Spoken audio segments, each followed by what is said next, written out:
We begin today's shiur. Please take note of this at the top of Ayin Gimel Omid Beis. Again, we repeat, top of Ayin Gimel Omid Beis at the Mishnah. The Mishnah says, "Habogeres sheshasa yud beis chodesh v'almona shloshim yom." A bogeres is a girl that has reached 12 and a half years of age, and she is in the process of getting married. That means in this case, she's in the process of getting married. Or an almona, a woman who had been a widow who is now remarrying. Rabbi Ozer Omer, with the passage of this amount of time after the, say there is a first stage in marriage, we call the erusin, where a man offers a woman money or something of value in exchange for her accepting his offer of marriage.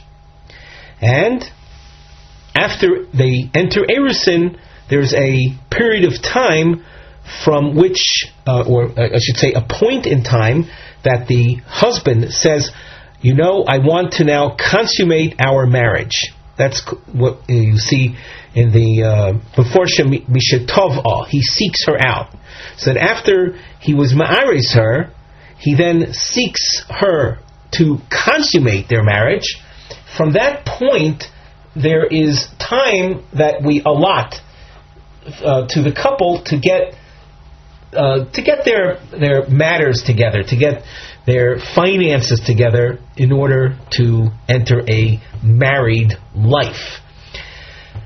So with regard to the bogeres that the Mishnah features here, we're speaking about a 12-month period, and an almona, a widow who is remarrying, a 30-day period, from the shas taviyah till the expected consummation of the marriage.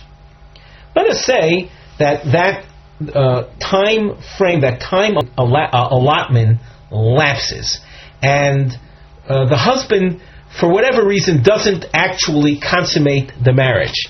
In other words, enough time was allotted, and he doesn't go ahead and consummate the marriage as was expected.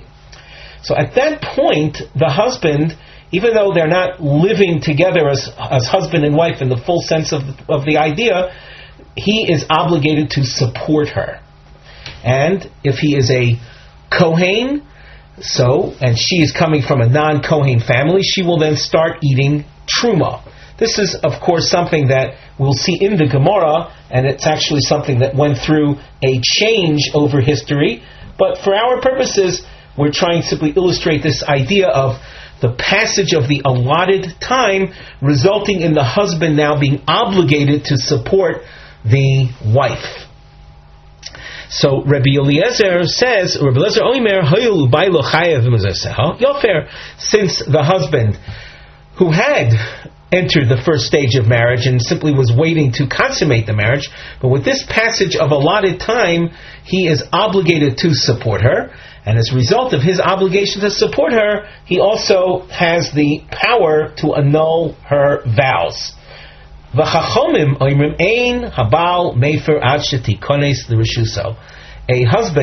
does not function as an individual annuller of vows until she enters his domain.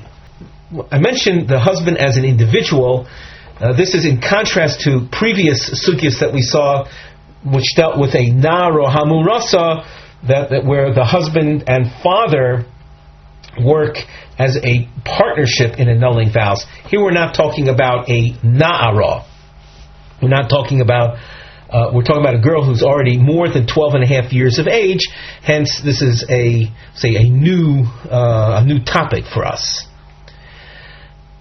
Before we go further into the Gemara, before we start the Gemara, we glance at the side where you see a topic heading, and it reads, Nisyones shel Rabbah. We're going to see an attempt on the part of Rabbah lahashvois hadin shel Rabbi Ozer b'Mishnah, to compare the law of Rabbi Ozer in the Mishnah, the Amar Isha shishas yud beis chodesh mishetava baila l'nisuin, regarding a woman for whom the 12-month period lapsed from the point that the husband sought her out for nisuin.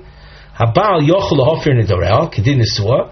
At that point, even though they haven't actually consummated their marriage, the husband nevertheless can annul her vows. Lahadin shelo ish shasi beis chodesh echeles truma debaylo afal pi shelo ichnisa lechuppah. To the halach we mentioned also concerning a woman who waited the 12 months, and the husband is a Kohen. They haven't yet consummated the marriage, even though the 12 months have lapsed. She now starts, or is entitled to eating truma. Now the Gemara. Omar Rabba. Note that we have a long marking. Following Rabba, there will be a long marking where we feature Abaye, who objects or who rebuffs the claim that Rabba makes now. So we have an Omid of Gemara which basically divides into two long points: Rabba's point and Abaye's counterpoint. The Gemara. Omar Rabba. Rebbe Ozer u'Mishnah Rishena Amru Davar Echad. Rabba and the early Mishnah teaching. We mentioned earlier that there was a historical change. In this case, we're going to be focusing on the Mishnah Rishona, the early Mishnah teaching. Are saying Omru Davar Echad. They say the same thing. There's a common basis to Rabba and the Mishnah Rishona. The Mishnah Rishona is specifically a Mishnah in Maseches Ksubos, in Perek Afalpi, the 5th Perek of Ksubos. So what does it say over there? We allot 12 months to a virgin girl from the point that the husband seeks her out for consummating the marriage. So we're dealing with a 12-month clock that starts running at some point after the actual erusin, the point at which the husband sought her out for consummating the marriage. When the 12-month point arrives and they haven't actually done the nisuin, they haven't actually consummated their marriage with the chuppah ceremony, the marriage canopy, and the intimacy that the new couple experiences together.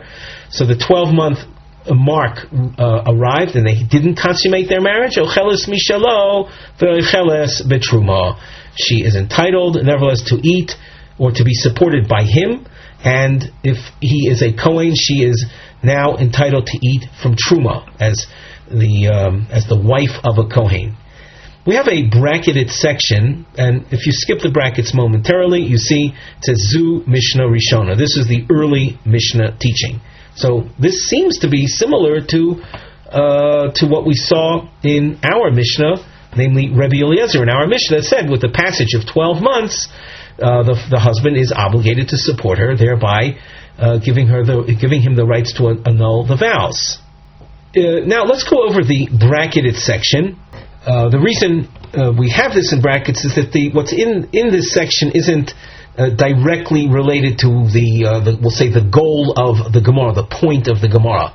Here you have a discussion concerning a Yavam and Yavama, a woman whose husband died, leaving no children, but a surviving brother, the woman's brother-in-law. He is called the Yavam, and he's expected to marry her in order to generate or promote, as the Torah says, the name of the deceased. For our purposes, though, the reasons behind Yibum and Or are not important for understanding this Gemara. Nevertheless, it says, Avol hayavam eino machil betruma. If the husband that died was a Kohen, naturally his brother is a Kohen. However, the Yavam will not, if she is a Shemeris Yavam from Erusin, in other words, the husband died leaving her an Arusa. She had not consummated her marriage with the husband. And she now is a widow from Erusin, waiting for the Yavam. A Yavam does not entitle her to eat from Truma. Osta shisha chadoshim b'fnei habal, v'shisha chadoshim b'fnei hayavam.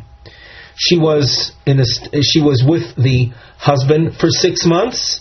And when we speak about 6 months, we're talking within the framework of the 12-month period that we mentioned earlier. So she experienced 6 months with the husband, and then he died. Another 6 months with the Yavam in anticipation of his marrying her, of doing Yibum. Vafilu kulan b'fnei habal choser yoim echad. Even if all 12 months minus a day is almost a complete 12 months. The husband was alive, and at the last day he died. O kulan b'fnei hayavam choser yom echad, or she was only 1 day with the husband from the point he sought her out, and then he died, and the balance of the time was with the yavam. Eino oicheles b'truma. She is not entitled to eat truma. Zu Mishnah Rishona. This is the early teaching. Beis Din Shachreim Amru. The latter Beis Din said, Ein ho'isha oicheles b'truma av shetikanes l'chupa. A woman is not entitled to eat truma, to eat the truma tithe given to Kohanim until she consummates her marriage, until she actually consummates her marriage. The Gemara in Ksubah cites 2 reasons for that, but that's not important for right now. It's just that the Beis Din Shachrim, the later court ruling, is non-truma entitlement until actual consummation of the marriage. So up till this point, we see a seeming parallel between Rabbi Eliezer in the Mishnah that says with the passage of those 12 months, a husband can annul her vows, and this Tanaic source which says with the passage of 12 months, a woman is entitled to eat from truma. Omar le Abaye. Abaye says to Rabbah, Dilma lohi, maybe the parallel is not so. In other words, the fact that Rabbi Eliezer says after 12 months the husband can annul her vows, that doesn't mean that Rabbi Eliezer would say she's entitled to eat from truma. Or the Mishnah Rishona that says after 12 months the woman is entitled to eat the truma, the Mishnah Rishona would not necessarily say that after 12 months a husband can annul her vows. So Abaye makes this point, Dilma lohi, maybe it's not parallel. Ad kan lo ko ashmin on Mishnah Rishona. It could be that up till this point the Mishnah Rishona indicates the right of a woman to eat from truma, l'meichal b'truma d'Rabbanan, to consume rabbinic mandated truma. What do we mean by rabbinic mandated truma? You have different possibilities of explaining that. Rashi makes reference to truma nowadays. In other words, when the majority of the Jewish people are not in the land of Israel, so the requirement of tithing is only rabbinic. There's another possibility of truma from, let's say, fruits, other than grapes and olives, which represent wine and oil, oranges, apples, that type of produce.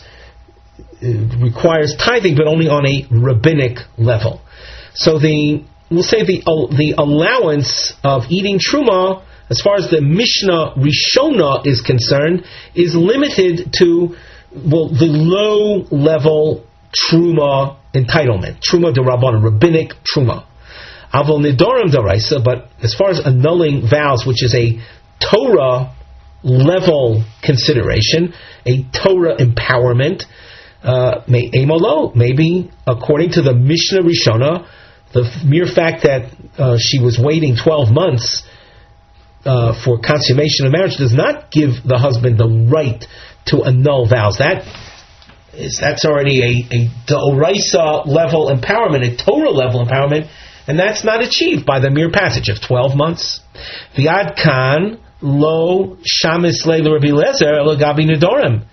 And likewise, it could be that Rabbi Eliezer, who does empower a husband with the passage of those 12 months, that might be limited to the realm of vows. If we skip the bracketed section just to make the reading smooth, so we're saying that Rabbi Eliezer says That's true with regard to Nedarim. Avol Truma afilu midrabanan nami lo achla. But with regard to Truma, even if it's mere rabbinic Truma, she is not entitled to eat it.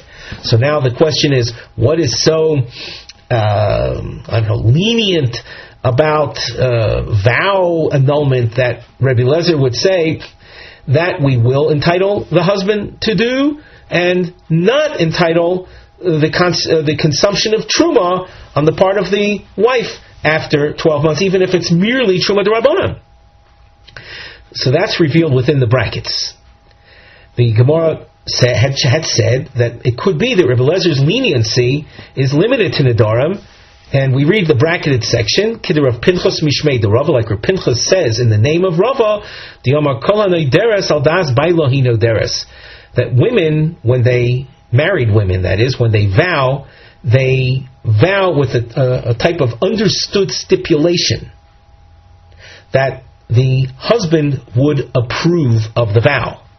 So that the husband's approval of the vow, as opposed to his annulment of the vow, is subsumed in the initial vowing of the woman. So her vow is predicated on the husband's acceptance.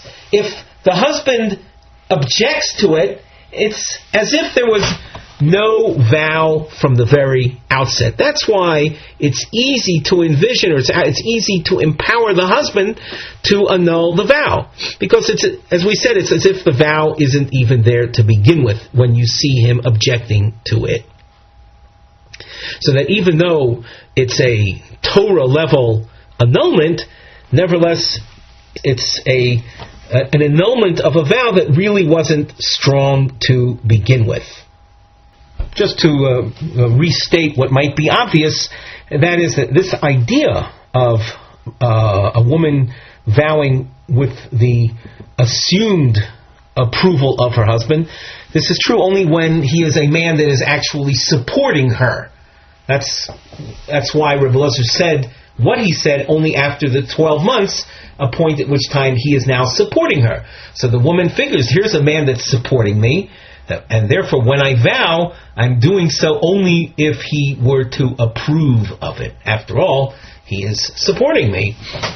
And therefore, it's very easy to absolve a woman of a vow which she herself didn't really intend to be a vow, in the event that he disapproves of it, and that's quite manifest when he comes to annul it. With that, we conclude our shiur for today.